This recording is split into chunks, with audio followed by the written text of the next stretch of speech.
मेरा नाम युग है। मैंने अपनी जिंदगी में कई रंग देखे हैं, कुछ सपनों जैसे और कुछ ऐसे कि जिनसे नींद भी रूठ जाए। मैं एक मिडिल क्लास परिवार से आता था। मेरा घर छोटा था, लेकिन वहाँ प्यार बहुत बड़ी चीज थी। पापा सुबह सवेरे ऑफिस निकल जाते और माँ सारा दिन मेरे लिए मेहनत करती रहती।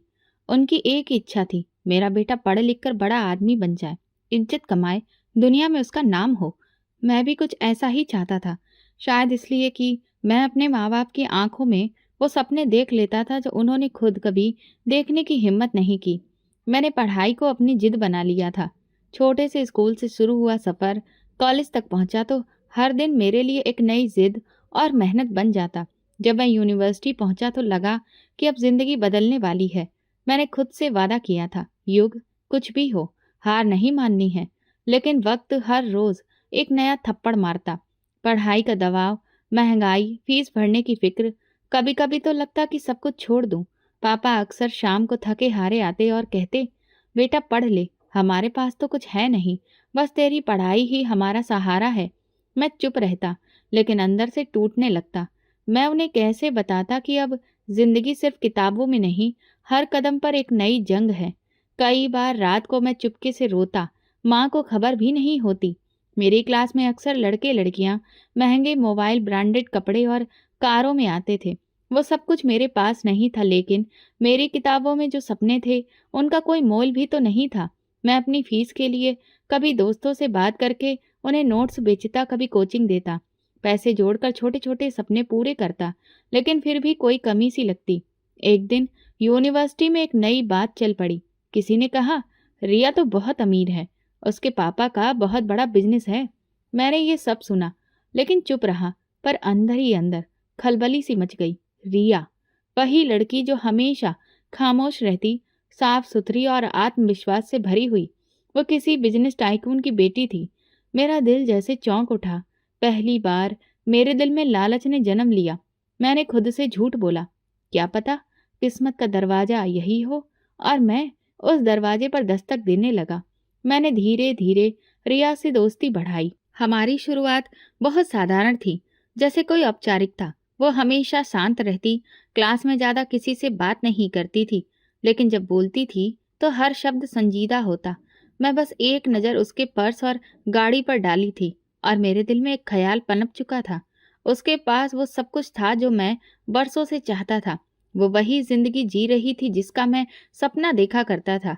मैंने छोटी छोटी बातों से उसके करीब जाना शुरू किया। कभी उसकी कोई फाइल उठा दी, कभी लाइब्रेरी में नोटिस के बहाने बात छेड़ दी। रिया थोड़ी हैरान रह जाती थी, लेकिन शायद उसे अच्छा भी लगता था कि कोई उसकी खामोशी को समझने की कोशिश कर रहा है।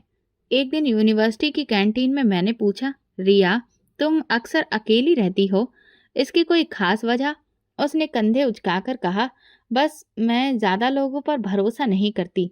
ये सुनकर मैं मुस्कुराकर बोला, तो फिर मुझे मौका दो, शायद मैं तुम्हारा भरोसा जीत सकूं।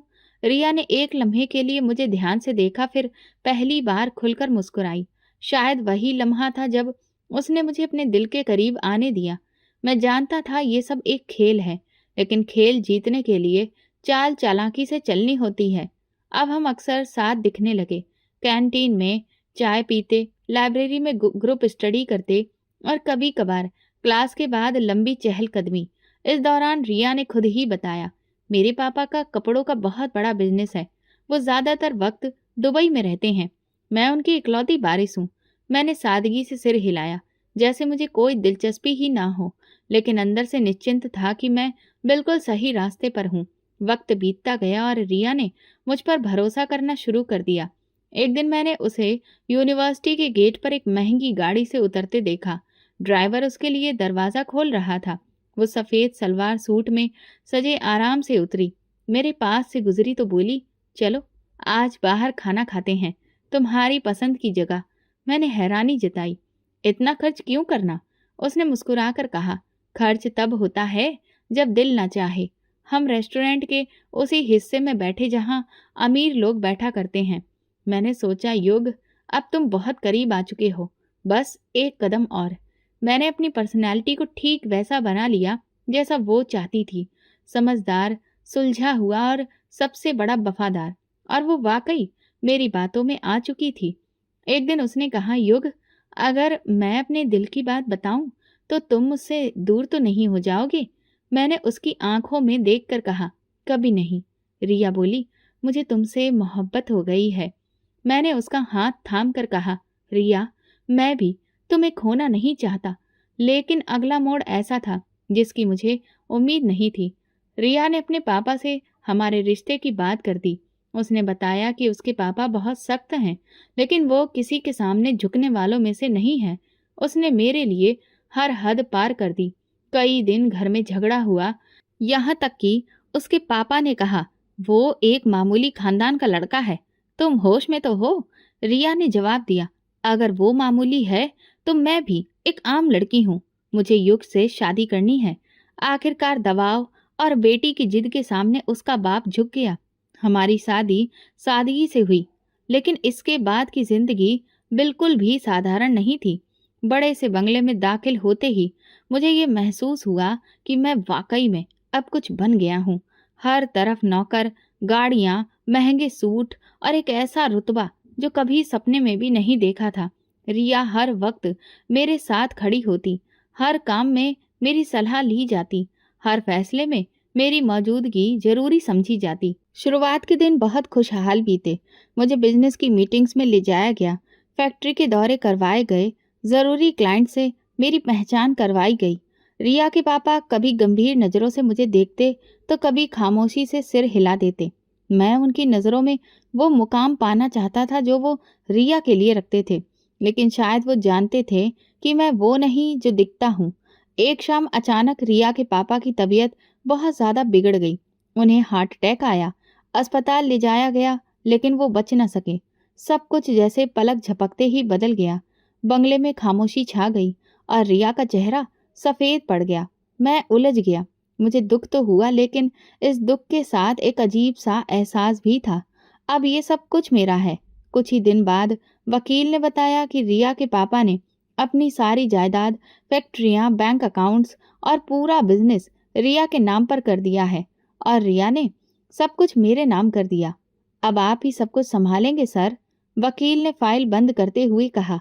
मैंने खामोशी से सिर हिलाया, लेकिन दिल के अंदर खुशी की लहर दौड़ गई। अब मैं वो युग नहीं रहा जो फीस भरने के लिए नोट्स बेचता था। अब मैं एक बिजनेसमैन था, कामयाब, अमीर और रुतबेदार। मैंने रिया का शुक्रिया अदा किया, उसके सिर पर हाथ रखा। वो बोली, मुझे खुशी है कि अब तुम पापा के बिजनेस को संभालोगे। अब तुम ही मेरे सब कुछ हो। रिया ने मेरा साथ दिया, लेकिन मैं अब धीरे धीरे उससे दूर होने लगा। मैं रोज फैक्ट्री जाता, वापसी पर देर से घर आता, कभी बिजनेस पार्टनर की मीटिंग्स तो कभी किसी 5 स्टार होटल में डिनर। रिया कोई सवाल नहीं करती थी, शायद इसलिए कि उसने मुझे पूरी तरह से भरोसा दे दिया था। मेरे मम्मी पापा शहर के सबसे मशहूर और महंगे हॉस्पिटल में अपना इलाज करवा रहे थे। मैं उनसे अक्सर मिलने जाया करता था, लेकिन शायद अब उनकी उम्र पूरी हो रही थी। पहले माँ और फिर पापा, दोनों ही भगवान को प्यारे हो गए, लेकिन उनकी आंखों में वो तसल्ली थी कि उनका बेटा अपनी जिंदगी में वो सब कुछ हासिल कर चुका है जिसके सपने उन्होंने देखे थे। उनके जाने के बाद जिंदगी कुछ दिन उदास रही, लेकिन फिर धीरे धीरे अपनी डगर पर लौट आई। एक रात मैं एक मशहूर बिजनेसमैन की पार्टी में गया। वहां का माहौल बिल्कुल अलग था। गाना बजाना, शराब, डांस और खूबसूरत चेहरों से वो माहौल भरा पड़ा था। एक आदमी मेरे पास आकर बोला, युग साहब, अब आप हमारे क्लब के मेंबर हैं, क्या कुछ खास पेश करूं आपके लिए?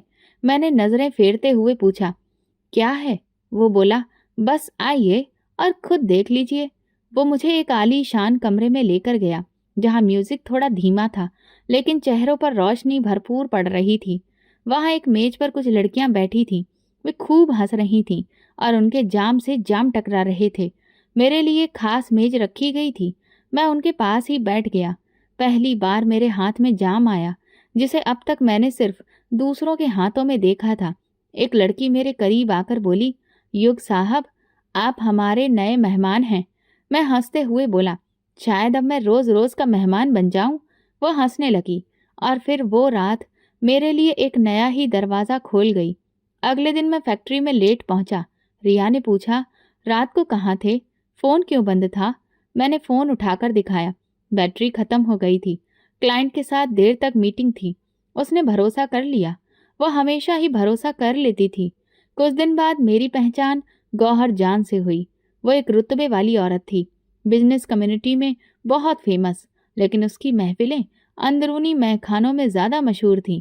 एक दिन पार्टी में उसने मेरा हाथ पकड़कर कहा, युग, तुम जैसे नौजवान को कुछ खास दिखाने का दिल है।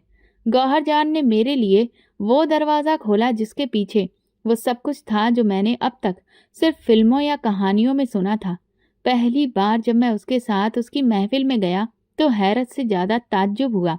वो जगह एक आम इमारत के पिछले हिस्से में थी, लेकिन अंदर जाते ही माहौल बदल जाता। हल्की रोशनी, धीमे संगीत की आवाज़ और अलग अलग खुशबुओं की महक। युग साहब, यहाँ हर चीज़ खास है, बस चुनने की देर है, गौहर ने मुस्कुराकर कहा। मैं खामोशी से कमरे के अंदर देखता रहा। सामने सोफे पर कई लड़कियां बैठी थीं। हर एक का अंदाज, लिबास और बातचीत अलग थी। उनमें से एक ने मेरी तरफ देखकर धीरे से आंख मारी। मैं नजर चुरा गया, लेकिन गौहर ने मेरी पीठ पर हाथ रखकर कहा, आज तुम नए हो, कल ये सब तुम्हें चाहने वाली होंगी। पहली रात एक गुमराह रास्ते ने मुझे पकड़ लिया था। दौलत की वजह से मैं वहां खास मेहमान था। मेरे लिए हर हद पार की जा सकती थी। गौहर जान ने एक लड़की को इशारा किया, चांदनी, साहब को कंपनी दो। चांदनी हंसते हुई मेरे पास आकर बैठ गई। वो चमकती आंखों वाली लड़की थी। युग साहब, पहली बार आए हैं क्या? वो हंसकर बोली। मैंने कहा, हाँ, तुम भी खास लग रही हो। मैं थोड़ा झिझकते हुए बोला। वो फिर से खिलखिलाकर हंसते हुए बोली, यहाँ सब खास होते हैं, बस कुछ कम और कुछ ज्यादा। उस रात के बाद मेरी वापसी का कोई सवाल ही नहीं था। अगले दिन और फिर अगला दिन मैं हर रात वहीं होता। हर बार एक नया चेहरा, नई बात, नई फिजा। मैंने बस एक नियम बनाया, किसी से दिल नहीं लगाना है, सिर्फ वक्त गुजारना है।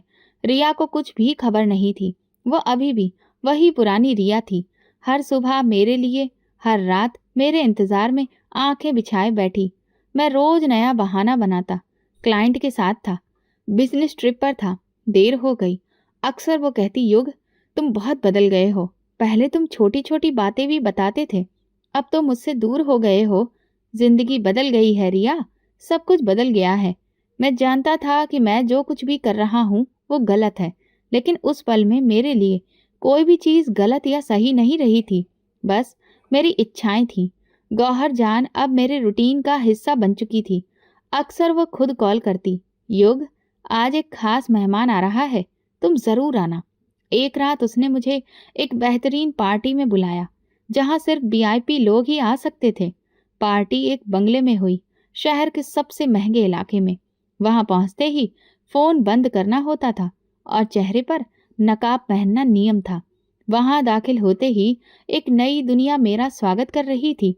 कमरे गहरे रंग में डूबे हुए, दीवारों पर अजीब तस्वीरें और माहौल में एक अजीब सा सन्नाटा। गौहर मेरे कान में बोली, ये वो जगह है जहां तुम अपनी हर ख्वाहिश पूरी कर सकते हो, बिना किसी सवाल के। मैंने वहां कई ऐसे चेहरे देखे जो आम जिंदगी में बहुत रुतबे वाले और साफ सुथरे किरदारों में जाने जाते थे, लेकिन वहां सब बराबर थे, सब बेनकाब। मैं खुद को रोक नहीं पा रहा था। कभी कभी मैं खुद हैरान होता, क्या मैं वही युग हूँ जो अपने माँ बाप की जिंदगी बेहतर बनाने के लिए लड़ाई लड़ रहा था? लेकिन फिर मैं खुद को याद दिलाता, ये सब मैंने खुद के लिए हासिल किया है, ये सब मेरा है। एक दिन जब मैं फैक्ट्री के ऑफिस में बैठा था तो अकाउंटेंट आया और बोला, सर, पिछले 3 महीने में आपके पर्सनल अकाउंट से 4 करोड़ रुपए निकल चुके हैं, सब कैश विड्रॉल है। मैंने फाइल ली, दस्तखत किए और कहा, और अगर ज़रूरत पड़े तो बता देना, फिक्र मत करो। अब मैं सिर्फ खर्च कर रहा था, वक्त, पैसा और खुद को। मेरी रातें गौहर के अड्डे पर गुजरती और दिन बिजनेस की मीटिंग्स में। कोई मुझे कुछ भी नहीं कहता था, क्योंकि मैं मालिक था और मालिक से सवाल नहीं किए जाते। उस रात गौहर ने खुद कॉल की, युग, आज कुछ खास है तुम्हारे लिए, एक नई चीज है जैसी तुमने मांगी थी। मैंने तुरंत गाड़ी की चाबी उठाई और बिना कुछ पूछे निकल पड़ा। अब ये मेरा रूटीन बन चुका था, एक फ़ोन कॉल, एक वादा, एक चेहरा, और एक रात। गौहर ने मुझे वक्त और जगह मैसेज पर भेज दी। जगह शहर से बाहर एक सुनसान चौराहा था, जहां अक्सर गाड़ियों में वे लड़कियां बिठाई जाती थीं जिन्हें किसी के लिए इनाम समझा जाता था। गाड़ी की हेडलाइट्स उस सन्नाटे को चीरती हुई आगे बढ़ रही थी। एक जगह रोशनी में धुंधली सी परछाई नजर आई। मैंने ब्रेक मारा। गाड़ी रुकी तो देखा कि वो एक दुबली पतली छोटे कद की लड़की थी, बहुत ही साधारण कपड़ों में, सिर पर सफेद रंग का दुपट्टा और नजरें झुकी हुई। मैंने दरवाजा खोला। बैठो। वो धीरे से मेरे बराबर वाली सीट पर बैठ गई। गाड़ी में खामोशी थी। मैंने उसे एक नजर देखा। उसकी उम्र मुश्किल से 14 साल रही होगी। चेहरा मासूम, इतनी खामोश जैसे जुबान ही उससे रूठ गई हो। हाथ उसकी गोद में जुड़े थे, जैसे खुद से लिपट आई हो। ये पहला पल था जब मेरे अंदर कुछ हल्का सा टूट गया। न जाने क्यों उसकी मौजूदगी मुझे वो सुकून नहीं दे रही थी जिसकी मैं आदत बन चुका था। मैंने अपने नजरें सड़क पर रखी और धीरे धीरे गाड़ी आगे बढ़ने लगी। गाड़ी सड़क पर खामोशी से चल रही थी, लेकिन मेरे अंदर जैसे एक जंग छिड़ चुकी थी। वो लड़की पास में बैठी थी, उसकी नजरें अभी भी झुकी थीं। दुपट्टे से उसका चेहरा पूरा नहीं छुपा था, लेकिन जितना नजर आ रहा था वही काफी था मेरे अंदर कुछ बदलने के लिए। ऐसा लग रहा था जैसे कोई आईना मेरे सामने रख दिया गया हो, जिसमें मैं अपनी ही नहीं किसी और की बर्बादी देख रहा था, और मैं ही उसका हिस्सा था। मैंने गाड़ी एक सुनसान जगह पर रोक दी। चारों तरफ अंधेरा था, सिर्फ हेडलाइट की रोशनी। मैंने उसकी तरफ देखा। वो कांप रही थी। तुम्हें डर लग रहा है? मैंने धीरे से पूछा। उसने गर्दन हिलाई, फिर कुछ पल के बाद बोली, साहब जी, मैं बस जल्दी से काम पूरा करना चाहती हूँ। मेरी माँ का हाल बहुत बुरा है। मैंने गहरी सांस ली। तुम्हारे चेहरे में ऐसा कुछ नहीं लिखा जो मैंने उन लड़कियों में देखा है जो खुद चलकर उन जगहों पर जाती हैं। तुम अलग हो। उसने मेरी बात पर सर झुका लिया। फिर अचानक जैसे सब्र टूट गया हो, वो बोलने लगी, पापा मेरी पैदाइश के कुछ समय बाद ही चल बसे थे। मेरी माँ ने ही मुझे पाला, काम करके, दूसरों के घरों में बर्तन धोकर। हम दोनों का गुजारा बड़ी मुश्किल से होता था, लेकिन माँ ने कभी हार नहीं मानी। मैं खामोशी से सुनता रहा।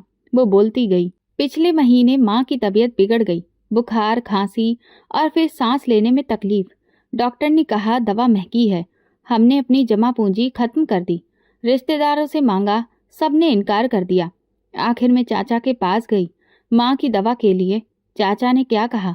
मैंने पूछा, लेकिन दिल बोझिल होने लगा। उन्होंने कहा अगर पैसे चाहिए तो एक काम करना होगा। फिर वो मुझे एक औरत के पास ले गए। वो औरत गौहर जान थी। उसने कहा तुम्हें एक जगह जाना होगा, वहां जो शख्स मिलेगा उसके साथ चली जाना, जितना वो दे ले लेना, फिर वापस चली आना। तुमने कुछ भी नहीं कहा। मैंने कुछ सोचने की मोहलत भी नहीं ली। माँ की सांसें कमजोर पड़ रही थीं। मेरी आंखों के सामने वो तड़प रही थी। मेरे पास अब कोई रास्ता नहीं बचा था। मैंने अपनी आंखें बंद कर लीं। दिमाग में जैसे शोर था। हर वो रात, हर वो लम्हा जब मैं गौहर जान के अड्डे पर जाता था, सब एक साथ याद आ गया। लेकिन आज पहली बार उन रातों का मतलब बदल रहा था। तुम जानती हो, तुम्हारे चाचा ने तुम्हें बेचा है? मैंने सख्ती से कहा। वो धीरे से बोली, हाँ पता है। उन्होंने गौहर जान से पैसे लिए होंगे, लेकिन मुझे इससे फर्क नहीं पड़ता। मुझे सिर्फ अपनी माँ की जिंदगी चाहिए। मैंने जेब से 40,000 रुपए निकाले और उसकी तरफ बढ़ाए। ये पैसे लो और वापस जाओ, अपनी माँ का इलाज करवाओ। उसकी आंखें फटी की फटी रह गईं। आप कुछ नहीं करेंगे? नहीं, और तुम भी कभी दोबारा ऐसी जगह जाने के बारे में सोचना भी मत। तुम अभी बच्ची हो, तुम्हारे सपने खत्म नहीं हुए, बस तुम्हें लड़ना पड़ेगा। वो रो पड़ी, इस बार जोर से। मैंने उसके आंसू साफ नहीं किए, न तसल्ली दी, बस दरवाज़ा खोला और कहा, चलो मैं तुम्हें घर छोड़ देता हूँ। वो धीरे से उतरी और फिर पिछली सीट पर जाकर बैठ गई। रास्ते भर खामोशी रही। जब उसका मोहल्ला आया तो मैंने गाड़ी रोक दी। यहीं रहती हो? जी। गली के आखिर में। जाओ और वादा करो कि कभी भी दोबारा ये फैसला नहीं करोगी। उसने हिचकियों के बीच में सर हिलाया। वादा। वो उठकर चलने लगी। मैंने बैक व्यू मिरर से देखा। वो बार बार पीछे मुड़कर देख रही थी, जैसे कि उसे यकीन नहीं हो रहा हो कि कोई सिर्फ मदद के लिए आया था, बिना कुछ लिए। मैंने गाड़ी स्टार्ट की और धीरे से आगे बढ़ा दी। उस रात मैं घर देर से नहीं पहुंचा। रिया जाग रही थी।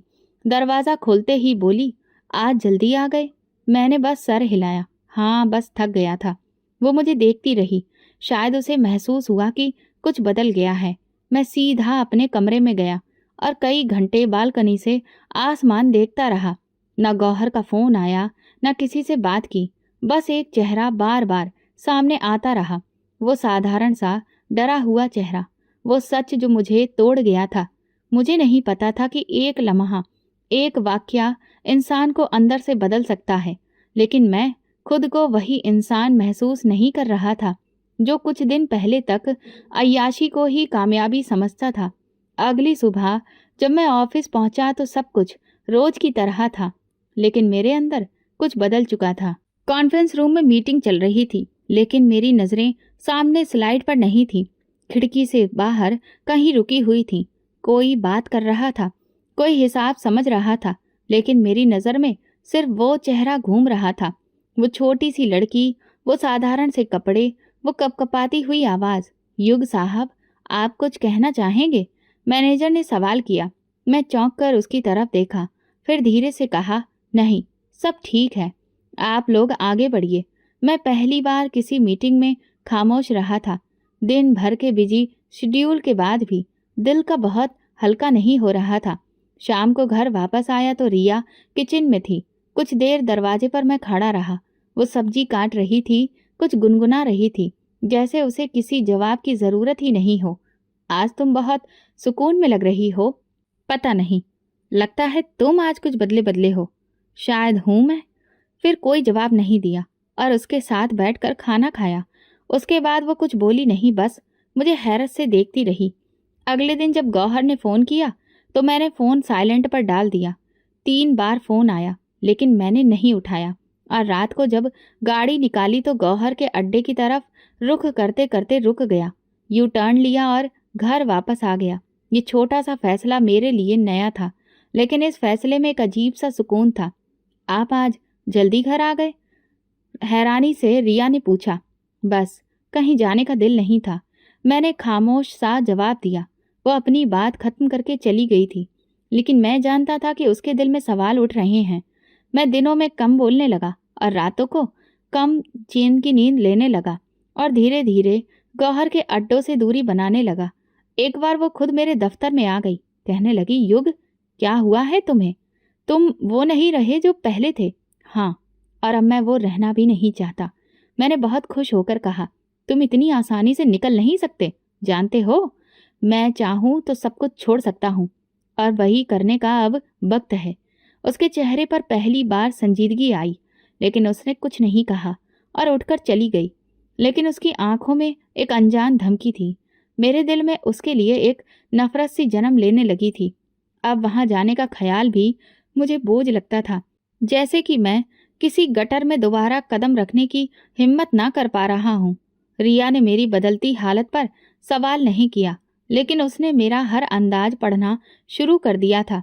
एक दिन बोली, युग, कुछ है जो तुम कहना चाहते हो? नहीं, बस थोड़ा सा उलझा हुआ हूं मैं तुम्हें सुन सकती हूँ, जैसे तुमने पहले सुनाया था। मैं चुप रहा, लेकिन मुझे यह खामोशी पहली बार काटने लगी। अब मैं अक्सर उसके साथ बैठता, खाना खाता, पुराने एल्बम्स निकालता या रात को लॉन में चहलकदमी करता। वो हैरत में डूबी रहती। कभी कभार पूछती, क्या सब ठीक है? नहीं, लेकिन अब ठीक करने की कोशिश कर रहा हूँ। धीरे धीरे कई साल बीत गए और यही सब चल रहा था। लेकिन एक और चीज अजीब सी थी जो मेरे साथ हो रही थी, जिसे मैं नज़रअंदाज कर रहा था। थकान। वो अब ज्यादा हो चुकी थी। खांसी, कभी बुखार, कभी शरीर में बेवजह दर्द। पहले सोचा कि मौसम की मार है, फिर सोचा काम की थकान है, लेकिन जब ये लगातार होने लगा तो रिया ने कहा, चलो डॉक्टर के पास, बहुत काम है। फिर कभी, योग, सेहत पहले है। रिया, मैं ठीक हूँ, लेकिन मैं जानता था कि मैं ठीक नहीं था। एक दिन ऑफिस में चक्कर आ गया, सामने सब कुछ धुंधला हो गया। कुर्सी पर गिरने से पहले एक आवाज सुनी, सर, सर। होश आया तो अस्पताल में था। होश आया तो रिया मेरे पास बैठी थी और डॉक्टर रिपोर्ट देख रहा था। आपकी तबीयत कब से खराब है? डॉक्टर ने सवाल किया। कुछ दिनों से, मामूली सी बात है।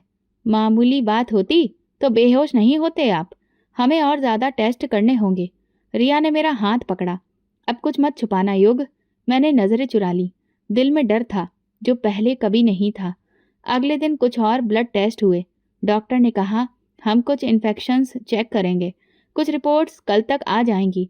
उस रात अस्पताल के बिस्तर पर लेटे हुए मैं सिर्फ छत देखता रहा। बाहर बारिश हो रही थी और मेरे अंदर कुछ टूटने के करीब था। वो सब रातें, वो सब गलतियां, सब याद आ रही थी। रिया मेरी तरफ देख रही थी। उसकी आंखों में खामोश सवाल था जिसका जवाब मेरे पास नहीं था। लेकिन एक बात साफ हो गई थी, मैं चाहे जितना भी बदल जाऊं, अतीत अपनी कीमत जरूर लेता है। और शायद वो वक्त आ चुका था। अस्पताल का कमरा शांत था, लेकिन कमरे के अंदर एक ऐसा शोर था जो सिर्फ मुझे सुनाई दे रहा था। दीवार पर चलती घड़ी की सुइयां जैसे मेरी जिंदगी गिन रही थी। डॉक्टर अंदर आया। हाथ में एक फाइल थी, चेहरे पर हल्की सी संजीदगी। युग सर, आपकी रिपोर्ट आ चुकी है। उसकी आवाज में वो नमी थी जो अक्सर बुरी खबर से पहले सुनाई देती है। मैं सीधे होकर बैठने की कोशिश करने लगा, लेकिन शरीर में जैसे जान ही नहीं रही थी। क्या दिक्कत है? मैंने मामूली लहजे में पूछा। डॉक्टर ने कुर्सी खींचकर मेरे पास बैठते हुए कहा, हमें अफसोस है, लेकिन आप HIV पॉजिटिव हैं और ये बीमारी अब अपने आखिरी स्टेज पर पहुंच चुकी है। शब्दों का बोझ मेरे सीने पर ऐसे गिरा जैसे कोई पहाड़ आकर बैठ गया हो। मैंने पलक के झटके में जैसे सुना ही नहीं। क्या आपको यकीन है? मेरी आवाज़ खुद मेरे कानों में अजनबी लग रही थी। हमने सारे टेस्ट कंफर्म किए हैं। आपके शरीर की रोग प्रतिरोधक क्षमता खत्म हो चुकी है। इसकी इम्यूनिटी इतनी कम हो गई है कि किसी भी इन्फेक्शन से खतरा बहुत बढ़ सकता है। मैं खामोश हो गया। आंखें छत की तरफ उठी, जहां बस एक सफेद खालीपन था। मन में एक एक करके चेहरे आने लगे। कभी रिया का, मेरे माँ बाप का, वो मासूम बच्ची और गौहर, और फिर उसके बाद वो दर्जनों चेहरे जो अब धुंधले पड़ चुके थे। कितना वक्त है मेरे पास? डॉक्टर ने फाइल बंद करते हुए कहा। ये बताना मुश्किल है। हो सकता है कुछ हफ्ते, हो सकता है 1 महीना, लेकिन ठीक होने की उम्मीद कम है। मैंने सिर्फ सर हिलाया। डॉक्टर चला गया और मैं बिस्तर पर लेट गया। सांस लेते हुए महसूस हो रहा था कि जैसे हवा भी अब अपना बोझ दिखा रही हो। अगली सुबह रिया को 4 धाम की यात्रा पर जाना था। मैंने उसे कुछ भी नहीं बताया। उसने अपना बैग पैक किया और मेरे पास आकर बोली, युग, प्रार्थना करना। मैंने जवाब दिया, तुम बस अपना ख्याल रखना। उसने मेरे माथे पर हाथ फेरा और फिर चली गई। उसके जाने के बाद जैसे कमरे में अंधेरा फैल गया। मैं उसी बिस्तर पर लेटा रहा, कभी आंखें बंद करता, कभी खोलता, कभी सोचता। कुछ देर बाद अस्पताल के पर्दे हटे। एक नर्स आई, अंदर दाखिल हुई। उसने मुझे देखा और हल्की सी मुस्कुराहट फैलाई। मैंने नजरें मोड़ ली। अब किसी से बात करने का दिल नहीं था। वो ब्लड प्रेशर चेक करती रही, कुछ लिखती रही और फिर खामोशी से बाहर चली गई। दिन गुजरते गए, लेकिन मेरे लिए वक्त अब एक बेईमानी सी गिनती बन चुका था। खाना खाता लेकिन छोड़ देता था। दवाइयाँ रखी जाती, मैं हाथ भी नहीं लगाता। एक दिन मैंने अपना मोबाइल खोला। गौहर का पुराना मैसेज अभी भी बिना पढ़े पड़ा था। लौट आओ युग, तुम्हारे लिए सब वैसा ही है। मैंने मैसेज डिलीट कर दिया और मोबाइल ऑफ कर दिया। एक दिन शाम को मैंने अपनी पुरानी डायरी निकाली। उसके पहले पन्ने पर लिखा था, मेरी कामयाबी मेरे माँ बाप की खुशी होगी। मैं हंस पड़ा, एक थकी हुई टूटी हुई हंसी। अस्पताल के बिस्तर पर लेटे हुए कई दिन गुजर चुके थे। रिया अभी तक वापस नहीं आई थी और मैं वक्त के साथ साथ कमजोर होता जा रहा था। हर दिन एक जैसा था। वही सफेद छत, वही दवा की गंध और वही खामोशी जिसमें मौत की आहट सुनाई देने लगी थी। डॉक्टर दिन में 2 बार आते, रिपोर्ट्स देखते, खामोशी से सिर हिलाते और चले जाते। एक नर्स रूटीन से आती, सुबह भी शाम भी। उसकी मौजूदगी में कोई दिखावा नहीं था। दवा देती, ब्लड प्रेशर चेक करती और कभी कभी पानी का गिलास पकड़ा देती। एक शाम जब मैं बिस्तर पर आंखें बंद किए लेटा था, मुझे किसी के चलने की हल्की सी आवाज़ सुनाई दी।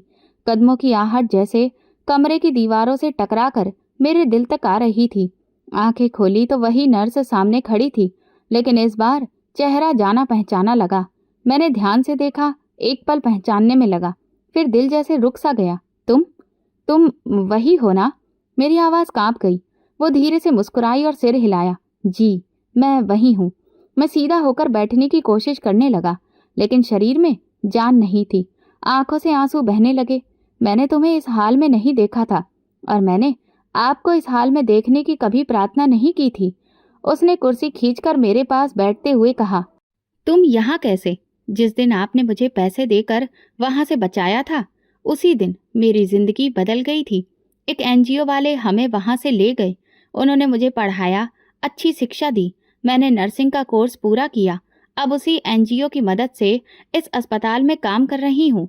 मेरे दिल की हालत अजीब थी। आंखों के सामने धुंध सी छा रही थी, लेकिन दिल सुकून से भर गया था। और तुम रोज आती हो? हर रोज, सुबह से शाम तक, और हर दिन आपके लिए प्रार्थना करती हूँ। क्यों? मैंने धीरे से पूछा। क्योंकि आपने मेरे लिए वो किया जो कोई अपना भी नहीं करता। एक वक्त था जब मैं टूट चुकी थी, लेकिन आपने मुझे गिरने नहीं दिया। अब भगवान से प्रार्थना है कि वो आपको गिरने ना दे। मेरी सांसें भारी हो रही थी। अब वक्त कम है मेरे पास। कौन कहता है, डॉक्टर या आपका ज़मीर? शायद दोनों, मैंने कहा। वो बोली, मुझे पूरा भरोसा है, भगवान चमत्कार करेगा। अगर उसने मुझे बचाया है तो वो आपको भी बचा सकता है। उसकी आंखों में जो भरोसा था, वो मेरे अंदर कुछ जगा रहा था। मैंने उसका हाथ पकड़ा। तुम्हारे जैसी लड़की, तुम्हारे जैसी बेटी भगवान सबको दे। ये तो बस आपकी दुआ का नतीजा है। और अब मेरी प्रार्थना है कि आपकी जिंदगी लौट आए। अगले कुछ दिन वो लगातार मेरे साथ रही। मेरी दवाइयों, रिपोर्ट्स, यहाँ तक कि डॉक्टर से मेरी बातचीत भी वही करवाती। कभी जबरदस्ती खाना खिलाती, कभी मुझे अच्छी अच्छी किताबें पढ़कर सुनाती। उसने भगवान की एक छोटी सी मूर्ति मेरे सिरहाने रख दी। एक सुबह जब मैं आंखें खोल रहा था, डॉक्टर कमरे में आए। उनके चेहरे पर वो कठोरता नहीं थी जो पहले हुआ करती थी। उन्होंने मेरी रिपोर्ट्स देखी। युग सर, आपकी नई रिपोर्ट्स पहले से बेहतर हैं। क्या मतलब? मैंने हैरत से पूछा। हम खुद हैरान हैं। जिस मरीज की इम्यूनिटी पावर खत्म हो चुकी थी, वही अब ठीक हो रहा है। ये कोई सामान्य प्रोग्रेस नहीं है, शायद कोई चमत्कार है। लेकिन फिर भी हमें अभी ज्यादा खुश नहीं होना चाहिए। अगली रिपोर्ट्स आने तक का इंतजार करें। नर्स, जो हमेशा की तरह चुपचाप खड़ी थी, मुस्कुरा रही थी। डॉक्टर चले गए। मैंने उसकी तरफ देखा और कहा, ये सब तुम्हारी ही प्रार्थनाओं का असर है। ये सब करने वाला भगवान है। मैं तो बस एक जरिया बनी हूँ। मैंने आंखें बंद की और गहरी सांस ली। जिंदगी जैसे थोड़ी थोड़ी लौट रही थी। शरीर हल्का लग रहा था। दिल फिर से धड़कने लगा। तुम्हारा नाम क्या है? मैंने पहली बार पूछा। माही, उसने धीरे से कहा। माही, अगर तुम ना होती, शायद मैं भी नहीं होता। उसने हंसकर कहा, आप बिल्कुल होते। प्रार्थना बस थोड़ी देर से पहुंचती है। रिया के लौटने के दिन भी पास आ रहे थे। मैंने फैसला किया था कि वो आए तो मैं उसे सब सच बता दूंगा। लेकिन आज पहली बार लगा था कि शायद मैं जिंदा रह पाऊंगा। सिर्फ जिंदा नहीं, बल्कि बदल कर, संवर कर। और ये बदलाव किसी दवा से नहीं, एक प्रार्थना से आया था। माही जैसी एक मासूम बेटी की दुआ से, जिसे मैंने कभी पाप से बचाया था।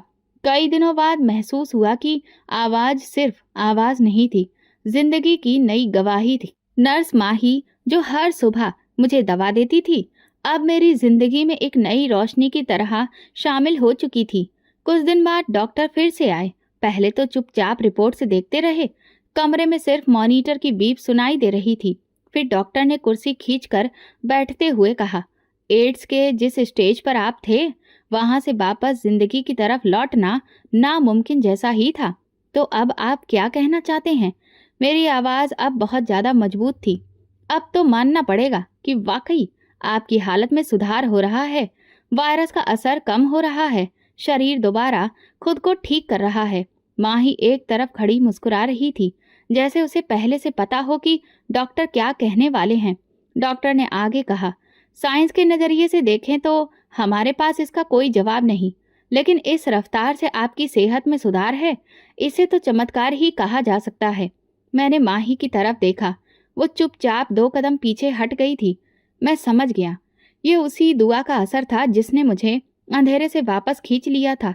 डॉक्टर ने रिपोर्ट टेबल पर रखते हुए कहा, अगर ये सुधार इसी तरह से जारी रहा तो हम उम्मीद कर सकते हैं कि कुछ ही हफ्तों में इस बीमारी पर कंट्रोल पा लिया जाएगा। फिर आप रेगुलर दवाओं, रूटीन चेकअप और हल्की एक्सरसाइज के साथ खुद को लंबे वक्त तक स्वस्थ रख सकते हैं। डॉक्टर चले गए। अब कमरे में सिर्फ मैं और माँ ही थे। ये तुम्हारी प्रार्थना का असर है, मैंने कहा। ये भगवान की मर्जी थी, उसने धीरे से कहा, लेकिन मैंने दिन रात आपके लिए प्रार्थना की। तुम्हें उस दिन कैसे यकीन था कि मैं ठीक हो जाऊंगा, जैसे मुझे उस दिन यकीन था कि आप मुझ पर हाथ नहीं उठाएंगे। वही भरोसा मुझे भगवान से भी मिला। ये सुनते ही मेरी आंखें भर आईं, लेकिन इन आंसुओं के साथ पहली बार दिल में शुक्र था, डर नहीं। एक हफ्ते बाद फिर से रिपोर्ट आई और उनमें बीमारी ठीक होती साफ लिखी थी। अब डॉक्टर ने मेरी दवाई कम कर दी और मुझे कमरे के बाहर चलने फिरने की इजाजत दे दी। पहली बार जब मैं व्हीलचेयर की जगह अपने कदमों पर चला, माँ ही मेरे साथ थी। ये अस्पताल की गैलरी बहुत छोटी लगती है ना? मैंने कहा। जब इंसान दोबारा जीना सीख ले तो सब छोटा लगने लगता है, उसने जवाब दिया। हम दोनों खामोश चलते रहे। हर कदम मेरी जिंदगी के लिए एक नया ऐलान था। रिया वापस आ चुकी थी और मैंने उसे कुछ भी नहीं बताया था, लेकिन अब वक्त आ गया था। जब वो अस्पताल आई तो मैं कुर्सी पर बैठा उसका इंतजार कर रहा था। वह आंखों में आंसू लिए बोली, तुम अब पहले से बेहतर लग रहे हो। मैंने कहा, बेहतर इसलिए क्योंकि अब मेरे पास झूठ नहीं है। वो कहने लगी, क्या मतलब है? मैं तुमसे बहुत कुछ छुपाया है।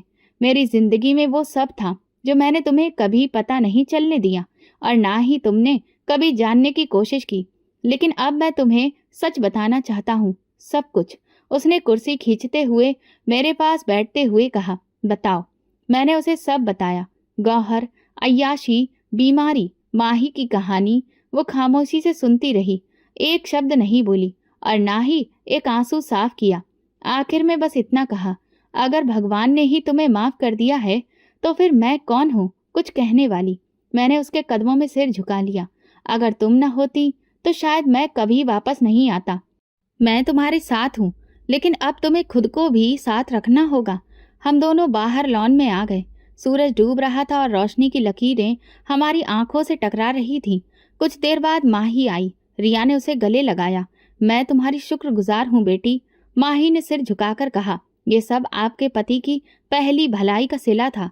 मैंने दिल ही दिल में सोचा, सच में अच्छाई कभी भी बेकार नहीं जाती और गुनाह कभी छुपता नहीं है। लेकिन अगर नीयत बदल जाए तो जिंदगी भी बदल सकती है। मैं अभी भी बीमार था, लेकिन उम्मीद अभी बाकी थी, और ये उम्मीद किसी दवा से नहीं, दुआ से आई थी। एक मजबूर बेबस लड़की की दुआ जो अब एक मजबूत लड़की बन चुकी थी। और अब मेरी बेटी भी। अस्पताल से लौटते वक्त मैं बाहर खिड़की से देखता रहा और खामोश बैठा था। रिया मेरे बराबर बैठी थी। ड्राइवर कभी कभी आईने से हमारी तरफ देख लेता। शायद वो भी हैरान था कि ये युग जो हमेशा फोन में व्यस्त होता था आज बिल्कुल चुप है। रास्ते में मैंने रिया की तरफ देखा। मैं सोच रहा हूँ कि माही और उसकी माँ को हमारे साथ रहना चाहिए।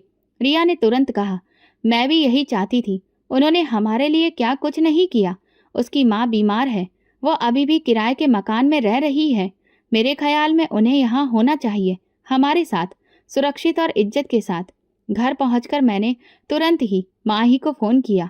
मैं तुमसे एक बात करना चाहता हूँ। जी सर।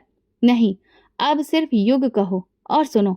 अगर बुरा न लगे तो मेरी बात सुनो। मैं चाहता हूँ कि तुम और तुम्हारी माँ हमारे साथ आकर रहो। कुछ पल वो खामोश रही। ये कैसे हो सकता है? जैसे तुमने मुझे जिंदगी दी है वैसे ही मैं तुम्हें एक सुरक्षित जिंदगी देना चाहता हूँ, तुम्हें और तुम्हारी माँ को। अगले दिन वो अपनी माँ के साथ हमारे बंगले पर आई। दरवाजा खुद रिया ने खोला। माही की माँ एक साधारण सी औरत थी, लेकिन आंखों में शुक्रगुजारी थी। रिया ने दोनों को अंदर बुलाया और कहा, ये अब आपका भी घर है। मैंने माही को बैठने का इशारा किया। मैं तुम्हें बेटी का दर्जा देना चाहता हूँ। मेरी अपनी कोई औलाद नहीं, लेकिन अगर होती तो मैं चाहता कि वो तुम जैसी हो। माही की माँ की आंखों में आंसू आ गए। हम आपका ये एहसान कभी नहीं भूलेंगे। ये एहसान नहीं, ये तो वो कर्ज है जो मैं उतार रहा हूँ। रिया ने घर का एक हिस्सा उनके लिए तय कर दिया। कुछ दिनों में वो हिस्सा जिंदगी से भर गया। माही मेरे साथ बिजनेस के छोटे मोटे कामों में भी थी। बहुत तेजी से सीखती और हर चीज की जिम्मेदारी से संभालती। तुमने कभी सोचा था कि तुम एक दिन यहाँ पहुंचोगी? नहीं, लेकिन आपने मुझ पर जो भरोसा किया, उसने मुझे खुद पर भरोसा करना सिखाया है। वो अक्सर मुस्कुराती नजर आती। रिया माही को मार्केट लेकर जाती, किचन में उससे सलाह लेती। वो दोनों एक दूसरे के बिना अधूरी लगती। मैं उन दोनों को देखकर सोचता, शायद भगवान ने मेरे खाली दिल को इन दो रिश्तों से भर दिया था। मैंने फैक्ट्री में एक नया डिपार्टमेंट खोला, वुमन एम्पावरमेंट यूनिट। उसमें वो लड़कियां काम करती थी जिन्हें जिंदगी ने तोड़ दिया था। वहां उनकी देखभाल होती, हुनर सिखाया जाता और इज्जत से जीने का तरीका दिया जाता। माही ने वहां पर बात की और कोऑर्डिनेटर का काम करना शुरू किया। पहली मीटिंग में वो लड़कियों के सामने बोली, मैं भी कभी ऐसे ही हालात में थी, लेकिन किसी ने मुझे गिरने से बचाया। अब मेरी बारी है। उस दिन के बाद हर लड़की की आंखों में एक नया लक्ष्य नजर आने लगा। रिया एक दिन मेरे पास आई और सामने बैठकर बोली, मैं आज खुद को बहुत बेहतर महसूस कर रही हूँ। तुमने जो कुछ भी किया वो इतनी जिंदगियों की बुनियाद है। कभी भलाई करने का मौका बहुत देर से आता है, लेकिन जब आता है तो सब बदल जाता है। अब तुम बदल चुके हो युग। मैंने उसका हाथ पकड़ा। हाँ, इस बदलाव की वजह तुम हो और वो बच्ची जिसकी प्रार्थना ने मुझे वापस लाया। अब मैं रोज सुबह जल्दी उठता, पूजा करता, घर के लॉन के पौधों को नई जिंदगी देता। हर महीने की पहली तारीख को मैं खुद लड़कियों से मिलता, उनकी कहानी सुनता और बताता, ये दुनिया तुम्हें ठुकरा सकती है, लेकिन तुम खुद को मत ठुकराना। माँ ही अक्सर कहती, कभी कभी एक वक्त का फैसला पूरी जिंदगी बदल देता है। मैं उसकी तरफ मुस्कुरा देता, और कभी किसी का एक आंसू पूरी आत्मा को धो देता है। ये मेरा नया सफर था, सच के साथ, मोहब्बत के साथ और उन रिश्तों के साथ जो किसी खून से नहीं, किसी नियत से बनते हैं। सुबह का वक्त था। मैं फाउंडेशन के ऑफिस में बैठा अपनी कुर्सी पर झूला झूल रहा था। मेज पर फाइलों का ढेर था, लेकिन नजर खिड़की से बाहर लॉन में खेलती बच्चियों पर थी, जो अब इस एनजीओ का हिस्सा थी। उनमें कई चेहरे ऐसे थे जो कुछ महीने पहले सड़कों पर ठोकरें खा रही थी। अब उनकी आंखों में डर नहीं, सपने थे। मैंने हाथ बढ़ाकर कॉल बेल बजाई। कुछ पल बाद माही अंदर आई। आज नई अपॉइंटमेंट से 3 बच्चियां दिल्ली से आई हैं। क्या कहानी है उनकी? 2 बहनें हैं अनाथ। तीसरी लड़की को उसके रिश्तेदारों ने घर से निकाल दिया। सबका यहाँ पर एडमिशन करवा दिया है। अच्छा किया। और डॉक्टर नायर से बात हो गई? जी, वो शाम को विजिट पर आएंगे। मैंने फाइल उठाई, दस्तखत किया और उसे पकड़ा दी। उन सब को साफ कपड़े दे देना, खाने का बंदोबस्त भी कर देना और रूटीन चेकअप भी। माही ने सर हिलाया और बाहर निकल गई। ये फाउंडेशन जिसका नाम हमने अमानत रखा था, अब शहर भर में पहचाना जाने लगा था। मीडिया अक्सर रिपोर्ट करता और कभी कभी खास चैनल के लोग इंटरव्यू लेने की बात करते, लेकिन मेरा ये नियम था कि कैमरे से नहीं, किरदार से पहचाना जाए। एक दिन एक टीवी चैनल से कॉल आई, हम चाहते हैं कि आप हमारे प्रोग्राम में आएं, अपनी कहानी सुनाएं। मैंने कहा, मेरी कहानी सुनाने के काबिल नहीं है, लेकिन जो सबक मैंने सीखा वो सुना जाना चाहिए। अगले हफ्ते मैं लाइव बैठा था। मेजबान ने मेरी पहचान बताई और फिर सवाल किया, सर, आपके अंदर ये बदलाव कैसे आया? मैं कुछ लम्हों के लिए खामोश रहा। एक प्रार्थना ने सब बदल दिया, और प्रार्थना भी ऐसी जो मेरे हाथों ही बर्बाद हो सकती थी। लेकिन मैं वक्त पर रुक गया। सर, क्या आप समझते हैं कि अच्छाई की कोई कीमत होती है? अच्छाई की कीमत नहीं, असर होता है। एक दिन मैंने एक अच्छाई की थी और उसी ने मुझे मौत के मुंह से वापस खींच लिया। मैंने कैमरे की तरफ मुंह करके कहा, मैं नौजवानों से कहना चाहता हूँ कि ये जिंदगी बहुत अनमोल है। गलत रास्ते की चमक ज्यादा देर नहीं रहती, लेकिन एक ईमानदारी से भरा कदम, एक साफ नीयत और जिंदगी दोनों बदल सकता है। सोचो, तुम्हारी भलाई किसी की दुआ बन सकती है, और वो दुआ तुम्हें नहीं, तुम्हें जिंदगी दे सकती है। प्रोग्राम के बाद बहुत सारे फोन कॉल्स आए, नौजवानों के, बुजुर्गों के, यहाँ तक कि लड़कियों के भी। उन्होंने कहा, हमें बस एक प्लेटफॉर्म चाहिए था, शुक्र है कि आपने बना दिया। माही अब फाउंडेशन का चेहरा बन चुकी थी। वो दूसरों को अच्छी सीख देती, वर्कशॉप करवाती और लड़कियों को हुनर भी सिखाती। मैं अक्सर उसे काम करते हुए देखता तो दिल में अजीब सी तसल्ली महसूस होती थी, जैसे कि सब कुछ अब अपनी जगह पर है। एक दिन फाउंडेशन में पुलिस की एक टीम आई। एक एसएचओ मेरे ऑफिस में दाखिल हुआ और बोला, सर, एक लड़की आपसे मिलना चाहती है। उसे हमने चाइल्ड ट्रैफिकिंग से आज़ाद करवाया है। मैं खड़ा हो गया और कहा, उसे ले आइए। वो लड़की अंदर आई, छोटे कद की, आंखों में डर। मैंने प्यार से पूछा, क्या नाम है तुम्हारा? अनामिका। उसने धीरे से कहा, अब तुम सुरक्षित हो, ये तुम्हारा घर है। पुलिस चली गई। माही ने अनामिका को रहने की जगह दी, नए कपड़े दिए। माही मेरे पास बैठकर बोली, अब तो यहाँ पर हर दिन एक नई अनामिका आती है। शायद भगवान ने इसी दिन के लिए आपको बचाया था। मैंने इस बात पर सिर हिलाया और कहा, शायद मुझे इसीलिए गुनाह में डुबो कर रखा, ताकि जब मैं लौटूं तो इन सब को संभाल सकूं। मेरी तबीयत अभी भी पूरी तरह ठीक नहीं थी। डॉक्टर कहते थे, आपका शरीर एड्स को रोकने के लिए लगातार लड़ रहा है, लेकिन आपकी हिम्मत हमें हैरान कर रही है। मैं कहता, ये मेरा नहीं, बल्कि उन प्रार्थनाओं का नतीजा है जो मेरे लिए मांगी गई हैं।